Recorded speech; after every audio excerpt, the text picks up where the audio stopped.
Your favorite app is gone. Your messages are censored. At school, your child pledges allegiance to a red flag. They don't understand. No war was declared yet, everything has changed. Welcome to life under a silent invasion. Section 1. Education Reprogramming the Future. The first thing they changed was the classroom. Your local school is no longer called a school. It's now a cultural harmony center. Every morning, your child stands, raises their hand, and recites a loyalty pledge not to your country, but to the People's Republic of China. In school, the maps have changed. Your capital city now has a new name rendered in Mandarin. The national anthem? Gone. Replaced by patriotic songs praising the new leadership. Textbooks arrive from Beijing, translated versions of their curriculum. The Great Leap Forward is now described as a visionary success. Tiananmen Square? Never mentioned. Students are taught to memorize quotes from foreign leaders. Not your own heroes, but theirs. Those who refuse to participate are marked as dissidents and monitored. Mandarin is now a mandatory subject, replacing your second language courses. If your child speaks your native language during break time, there are consequences. National holidays celebrating your independence are abolished. Instead, students rehearse choreographed dances for the anniversary of their liberation. Teachers who resist the new system disappear. Some flee. Some stay silent out of fear. Some are never heard from again. What once was a place of learning has become a place of unlearning of erasure. The classroom is no longer a safe space. It is now an instrument of control. Second, communication. It started with a flicker. Your favorite websites suddenly unreachable. Social media platforms you've used for years? Gone. Replaced by unfamiliar apps with strict terms. Written in Chinese, you try to send a message to a friend. It doesn't go through. Not because of a network error, because it was flagged. The word freedom is now on the list of forbidden terms. Your phone still works, but it's no longer yours. Every call, every word, every tap, monitored. The new communication law, Article 9, states all digital activity must align with national harmony. The local news station, taken over. Foreign news, blocked. Only one narrative is allowed. And it begins every morning at sharp with a cheerful voice reading government updates. Messaging apps like WeChat are mandatory. You're assigned a digital ID. Your social behavior, your opinions, your loyalty all scored. Say something critical and your score drops low enough, and you lose access to travel, banking, even medicine. Satirical memes, protest slogans, or even just a shared memory from the past scrubbed. The digital archives are erased, overridden with a version of reality approved by someone else. The silence becomes louder than the noise. People stop asking questions, not because they understand, but because they're afraid of who's listening. What about economy? It didn't take long for your wallet to feel the invasion. On day one, your national currency was declared obsolete. Within 72 hours, the yuan became the only legal tender. Imported goods vanished. Western brands pulled out. Shelves went empty. Suddenly, coffee costs 3 times more if you can even find it. Your salary is frozen for economic recalibration. Banks are nationalized. Loans suspended. Savings accounts subject to state review. A new trade agreement binds you to China's supply chains. Your factories now produce what they tell you to, mostly parts for their drones and electronics. Domestic businesses, buried under red tape or bought out by state-backed investors at a fraction of their value. Unemployment rises. But it isn't called unemployment anymore. It's called civil standby status. You still report to a government center. You still wear a uniform. You just don't get paid. The black market grows, but so does the punishment for using it.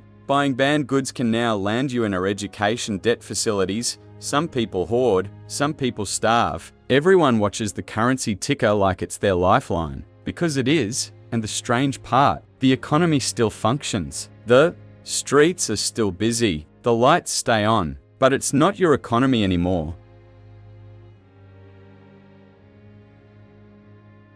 Cultural assimilation rewriting identity. It began with language, then with symbols, then with silence. Your national holidays were quietly removed from the calendar, replaced with foreign celebrations you've never heard of. The fireworks are still there, but they no longer mean freedom. TV shows dubbed in Chinese, folk songs outlawed, street names rewritten. Even food changes. What was once your comfort now comes with mandatory cultural guidelines, museums repurposed, historical figures reclassified, your national heroes labeled separatists, your poets subversives. Art must now reflect harmony with the motherland. Creativity isn't banned, but it is filtered, monitored, and diluted. Culture doesn't die overnight. It's rewritten, slowly, relentlessly, until one day, even you begin to forget the stories you were once raised on. Thought control and surveillance. The new silence. You still have thoughts. You just don't say them out loud anymore. Your phone listens. Your TV watches. Your smartwatch vibrates sometimes.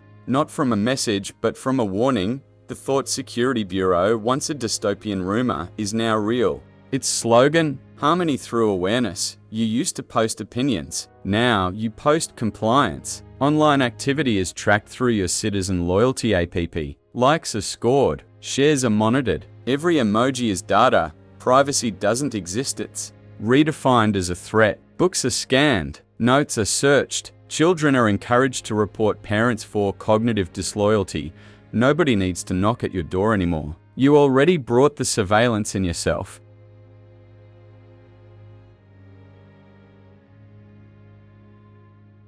Daily life, the new normal. You still wake up at AM, but the alarm tone has changed. It's the national hymn mandated by law. Your neighborhood looks the same. But listen closer, no one talks about yesterday anymore. Groceries require your biometric scan. The pharmacy asks for your social harmony score before giving medication. You can't buy too much too fast or too independently. At work, you attend unity sessions before your shift. You watch a video, take a loyalty quiz, then log into your daily labor. You smile when spoken to. You speak when expected.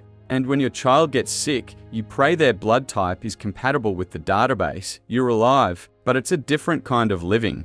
Resistance and punishment, the cost of dissent. Some refused. At first, they just disappeared. Then came the Harmony Zones detention camps by another name. The state says they're for education, but no one who returns is ever the same. Resistance takes many forms: a poster, a forbidden song, a hidden USB drive. Each act met with a consequence. Families punished together, bank accounts frozen, public apologies forced, and in some cities executions streamed live. As warnings, the bravest don't last long, but the boldest inspire something even stronger than fear, memory. What you've just watched is a speculative scenario, but it's based on real-world strategies, technologies, and policies. China has demonstrated the ability to exert influence far beyond its borders through infrastructure projects, digital surveillance tools, cultural pressure, and economic dependencies. Its domestic governance model prioritizes state control, social harmony, and ideological alignment, values that directly shape how it deals with dissent, information, and identity. In the event of an occupation, the transformation of daily life would not rely solely on military power, but on systems designed to reshape thought, behavior, and even memory. Education, media, language, and economy would be used not only to administer, but to assimilate. Surveillance would not just watch, but regulate. And over time, resistance wouldn't be crushed with force, but absorbed into silence.